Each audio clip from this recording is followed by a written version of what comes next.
தேவேந்திரன் ஆட்சி செய்யும் தேவலோகத்தில் இருக்கும் சிறப்புமிக்க மலர்களில் ஒன்று பாரிஜாதம். இதனை பவளமல்லி என்றும் அழைப்பார்கள். முன்காலத்தில் பவளமல்லிகா என்றொரு தேவதை இருந்தாள்.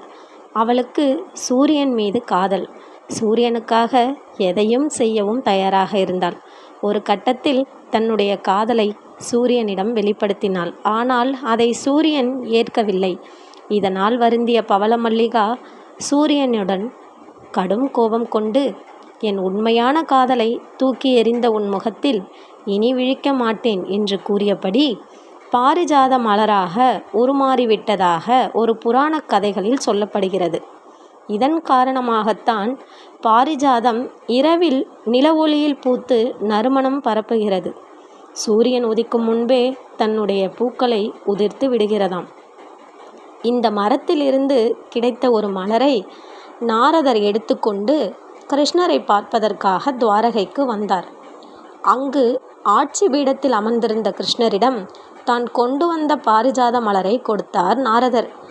அதை பெற்றுக்கொண்ட கிருஷ்ணர் அந்த மலரை தன்னுடைய மனைவியரில் ஒருவரான சத்யபாமாவிடம் அளித்தார்.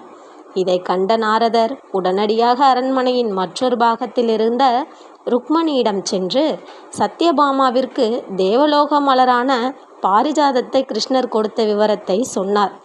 இதனால் கோபம் கொண்ட ருக்மணி அரண்மனையின் காவலர்கள் மூலமாக தன்னை வந்து சந்திக்கும்படி கிருஷ்ணருக்கு தகவல் அனுப்பினார். என்னவோ ஏதோ என்று ருக்மணியை காண வந்தார். நாரதர் கொண்டு வந்த பாரிஜாத மலரால் தனக்கு ஏற்பட்ட பிரச்சனையை எண்ணி வருந்தினார். அவர் எவ்வளவு சமாதானம் செய்தும் ருக்மணி கோபம் குறையவில்லை. சத்யபாமாவிற்கு பாரிஜாத மலரை கொடுத்தீர்கள், ஆனால் எனக்கு அந்த மரமே வேண்டும் என்று கேட்டாள். இதையடுத்து பாரிஜாத மரத்தை இந்திரனிடம் கேட்டார் கிருஷ்ணர். ஆனால் அவர் தரவில்லை. இதனால் போர் புரிந்து பாரிஜாத மரத்தை பூமிக்கு கொண்டு வந்தார் கிருஷ்ணர்.